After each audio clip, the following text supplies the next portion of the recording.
मैं दीपक के पास आती हूँ कि दीपक, कल सैफ ने जिस तरीके से राहुल गांधी की तारीफ की और आज वो ट्रेंड चल रहा है कि अब बॉलीवुड भी राहुल राहुल करने लगा है, क्या कहेंगे? क्या बॉलीवुड भी समझ गया है कि मोदी जी अब धुल चुके हैं, बुरी तरह से पिट चुके हैं, और बॉलीवुड तो पिटने और धुलने की भाषा समझती है कि भाई कोई मूवी हिट हो गई या कोई मूवी फ्लॉप हो गई। अब अगर सैफ अली खान, वो भी एक मीडिया कॉन्क्लेव में और एक बड़ा चैनल जिसको कि हजारों करोड़ों लोग दर्शक देखते हैं उसको, उस चैनल के कॉन्क्लेव में उनसे ये पूछा जाना कि आपकी नजर में सबसे अच्छा पॉलिटिशियन कौन है, तो पहले तो वो कहते हैं कि सारे पॉलिटिशियंस मेहनती हैं, सभी अच्छे हैं, और फिर वो चुनकर नाम लेते हैं राहुल गांधी का कि राहुल गांधी एक समय था जब उनकी लोग आलोचना करते थे, उनकी बातों को सीरियसली नहीं लेते थे, लेकिन अब अपनी कड़ी मेहनत के चलते राहुल गांधी ने नैरेटिव को बदल दिया है। सैफ की इस बात को आप कैसे देखेंगे? और ये कोई मामूली बात नहीं है कि बॉलीवुड का एक बड़ा स्टार इस तरीके की बात अगर राहुल गांधी के लिए करे तो। जी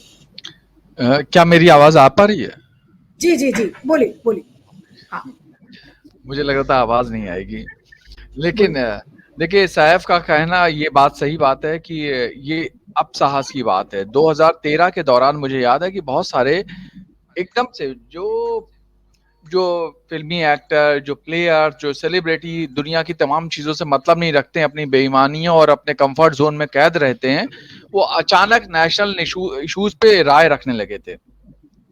बाद में ये सब सामने आया कि वो किस तरीके से पीआर एजेंसीज के थ्रू गवर्न हो रहे थे और पैसा लेके या जैसे भी लिख रहे हो। मुझे अभी भी डाउट है कि इन लोगों को कोई मतलब नहीं था, लेकिन जिस तरीके से एक क्लियर अप्रोच के साथ मजाक उड़ा रहे थे बड़े से बड़े लोग, उस समय की कांग्रेस या यूपीए गवर्नमेंट का मजाक उड़ा रहे थे, लीडर्स का मजाक उड़ा रहे थे, पेट्रोल प्राइस हाइक को लेकर चुटकुले बनाए गए, रुपए के दाम को लेकर चुटकुले बनाए गए, और दूसरी तरफ उसको एक तरीके से एक अपरोक्ष रूप से आने वाली जो सरकार थी, जो उस समय तक आई नहीं थी, उसके लिए फेवर का काम कर रहा था। तो मैं खुद सोच रहा था कि ये कहां से एकदम से भाई इनके अंदर इतनी जागरूकता समाज को लेकर पैदा हो गई है। ये तो बाद में, मुझे अभी भी डॉक्यूमेंट में तो नहीं आया, लेकिन वो जब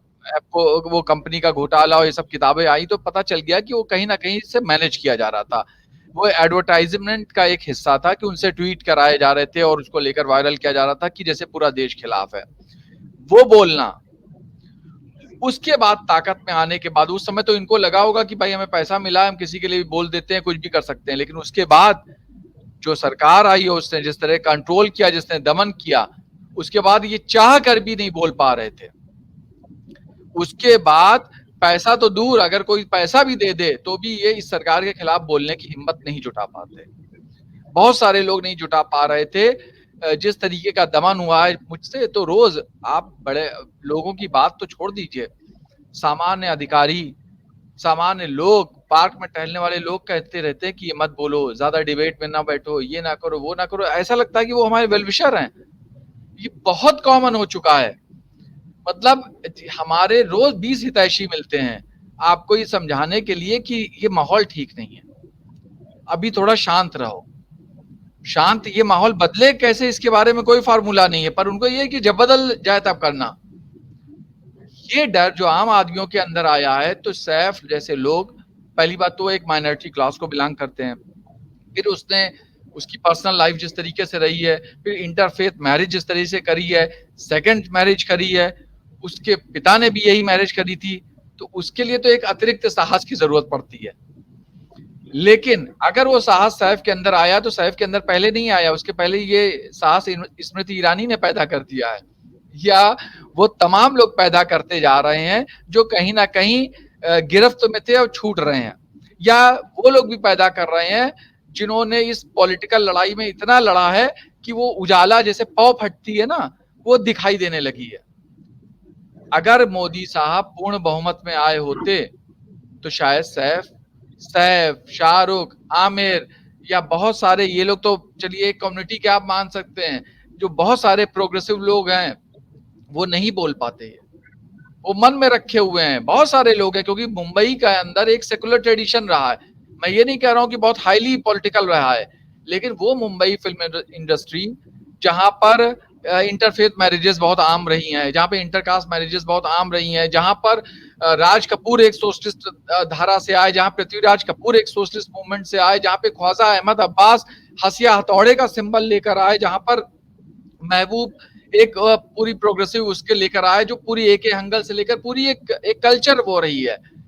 वहां पर सबसे बड़ा डेंट और सबसे बड़ा हमला इन फोर्सेस ने डाला था, और वहां पर और उनके बहुत कुछ दांव पे रहता है, बहुत कुछ दांव पे रहता है, पैसा, रुपया, प्रोड्यूसर, फिल्म, सब कुछ होता है। फिल्म बना लेंगे, पास नहीं होगा, रिलीज नहीं होगी। वहां पर इस हालात में अगर सैफ अली खान खुल के राहुल गांधी का नाम लेकर बोल रहे हैं, तो ये मानिए, ये करेज राहुल गांधी, सैफ अली खान में तो बहुत पहले से भीतर था। ये जबान पर, वो पॉलिटिकल एक्टिविस्ट नहीं है, वो जबान पे आने का मतलब है कि वो जो करेज पूरे देश में दिख रहा है, वो जो चेंज दिख रहा है, वो जो उजाला दिख रहा है ना हल्का सा, कि अब सूरज निकलने वाला है, अब कुछ भी हो, 2-4 घंटे और लगेंगे पर उजाला हो जाएगा, ये एहसास बोलने का मत साहस देता है। और मुझे लगता है कि ये जब सैफ बोलेंगे तो और लोग भी बोलेंगे। अभी स्वरा ने जिस तरीके से बोला था, या बाकी लोग बोलेंगे, तो बोलते जाएंगे और लोगों को मतलब आदत में आ जाएगा, लोग सुनेंगे, क्योंकि ये ढलती हुई रात है। और वास्तव में ये आना ही नहीं चाहिए था, ये बहुत सामान्य सी बात होनी चाहिए थी किसी भी रिच डेमोक्रेसी के अंदर। पर हमारा देश जिस चंगुल में फंस गया था, उसमें ये बहुत मुश्किल हो गया है, और इसलिए ये सैफ का साहस है। लेकिन उसके पहले अयोध्या की हार, अमेठी की हार, इन सब हारों ने एक पूरा जमीन तैयार कर दी है कि इतना आसान नहीं है इस देश पर एक तरफा कंट्रोल कर लेना। बिल्कुल, बिल्कुल सही कहा। मैं अब दीपक के पास आती हूँ कि दीपक, क्या आपको लगता है कि क्या वाकई में आज मोदी जी और उनकी सरकार के ऊपर सैफ ने ये बात बोलकर एक बड़ा तमाचा मारा है? और ये कोई साधारण स्टेटमेंट नहीं है, क्योंकि जब मैंने उनकी वो क्लिप सुनी और जब मुझे भी महसूस हुआ कि अब इस तरीके से अगर बॉलीवुड हिम्मत करने लगा है, तो ये एक और पैमाना है मोदी जी की गिरावट का, मोदी जी के पतन का, बीजेपी सरकार की जो विश्वसनीयता है उस पर भी एक कमेंट्री है ये। तो आपको क्या लगता है कि क्या वाकई में सैफ ने आज मोदी को आईना दिखा दिया है और बॉलीवुड का आईना बड़ा माना जाता है?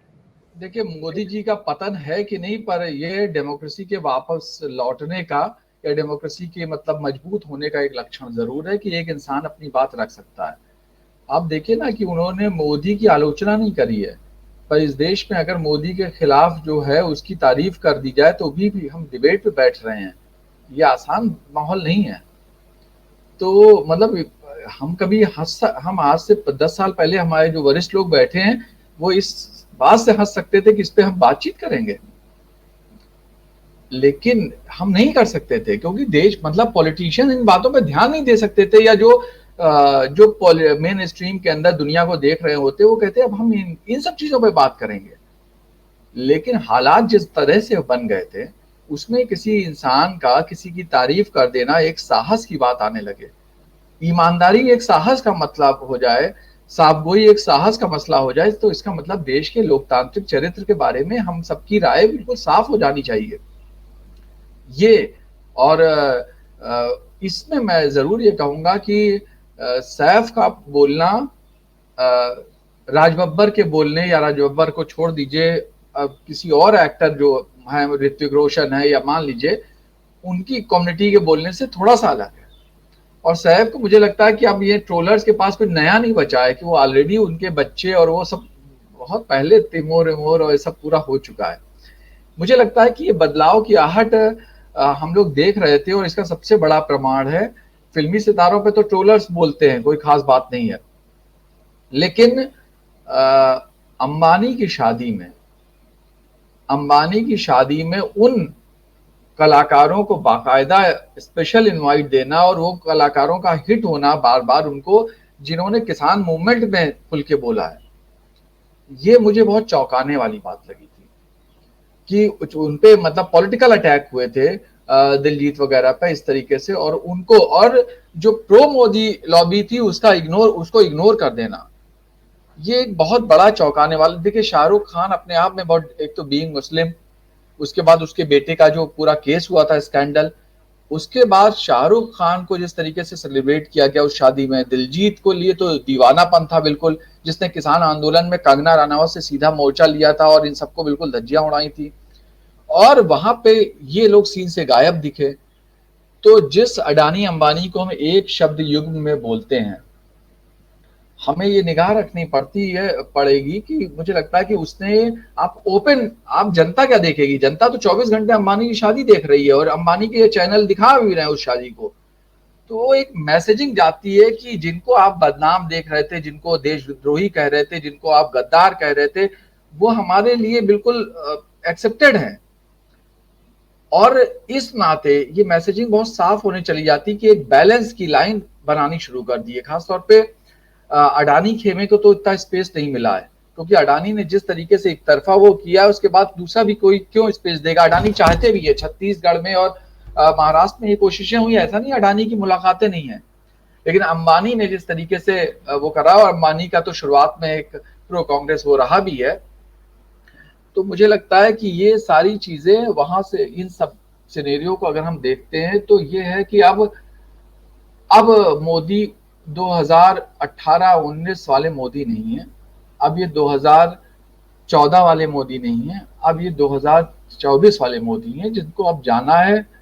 उनको रोज के टकराव देखने हैं और लोगों को बोलने का खुलेआम मौका मिलेगा, और वो जैसे जैसे बोलते जाएंगे चीजों का सामान्यीकरण बढ़ता जाएगा। अब आप देख रहे हैं जिस तरह से कम्युनल वायलेंस होता है, जबरदस्ती आप मस्जिदों के सामने हंगामे हो रहे हैं, कोई घुस रहा, उसको भी लोग तवज्जो नहीं दे रहे हैं, लोग फेड अप हो रहे हैं,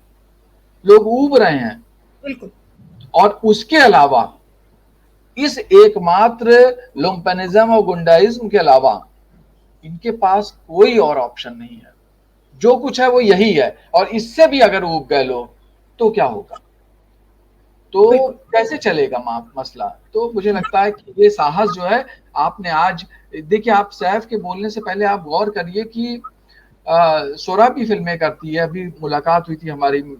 कुछ दिन पहले बातचीत हुई थी, तो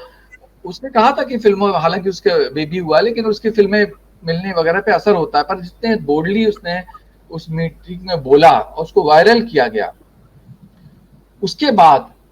कि उसने कहा गया ना कि हमको फिल्में मिलने में हमें डर लग सकता है, हमें फिल्में मिलने बंद हो सकती हैं, हम पैसा लगता है, ये सारी चीजें हैं। लेकिन उसके बाद, और दूसरा वेब सीरीज की एक दुनिया है, वो लोग बहुत खुल के बोलने लगे हैं। तो मुझे लग रहा है कि बहुत जल्दी सामान्यीकरण की ओर बढ़ जाएगा, और सचेत होके नहीं, लेकिन कम से कम एक हम बहुत सारे लोग, राहुल गांधी को मैं देखता हूँ,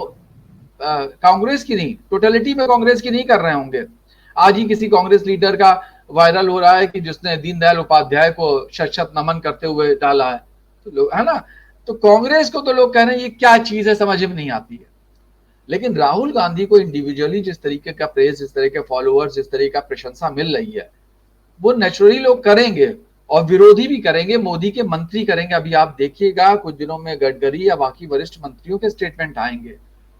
इंक्लूडिंग अमित शाह भी आ सकता है। चीजें बदल नहीं है तो उन सबको भी अपने सेफ पैसेज तैयार रखने हैं कि हम विरोधी, राजनीतिक विरोधी हो सकते हैं, हम एक दूसरे को जेलों में ना भेजें। ये डाउट उनमें भी चल रहा है कि हम बड़े स्टेप उठाएं या बैलेंस वाले स्टेप उठाएं, ये चल रहा है।